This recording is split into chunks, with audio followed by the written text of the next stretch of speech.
हरे कृष्णा। आज हम बिल्व मंगल ठाकुर द्वारा रचित चौर अष्टकम, जो पुरुषोत्तम महीने में बहुत प्रचलित है, उस वक्त ये गाया जाता है। व्रजे प्रसिद्धम नवनीत चौरम गोपांगनानां चदुकूले चौरम अनेक जन्मार्चित पाप चौरम चौराग्रगण्यम पुरुषं नमामि।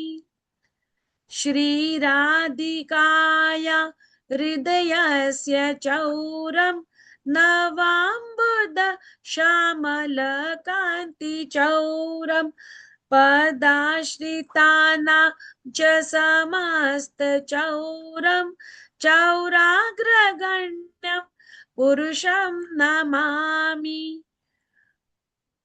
अकिञ्चनीकृत्य पदाश्रितं यः करोति भिक्षुं पतिगेहहीनं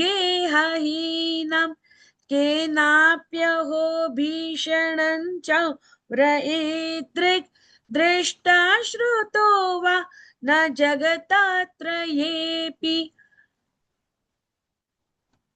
यदीयनामापि हरत्यशेषं गिरिप्रसारनपि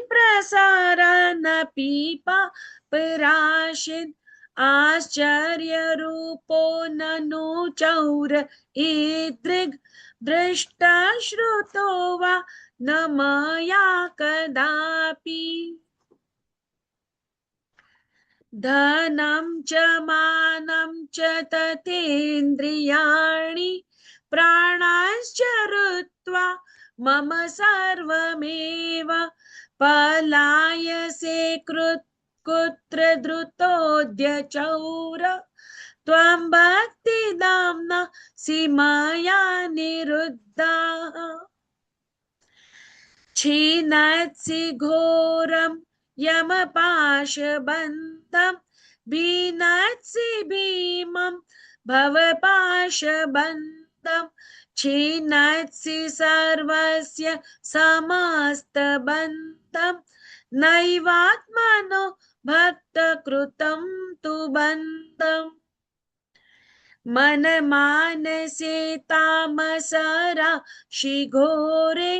कारागृहे दुःखमये निबद्धाः लभस्व हे चौर हरे चिराय स्वचौर्य दोषो चितमेव दंडम। ये 8वां स्टैंजा सुप्रधा विष्णु सहस्त्र नाम के ट्यून में बोला जाएगा। कारागृहे वस सदा हृदये मदीये मद भक्ति पाश दृढ़ बंधन निश्चल सन त्वां कृष्ण हे प्रलय कोटि शता तरेपि सर्वस्व चौर हृदयान् नहि मोचयामि।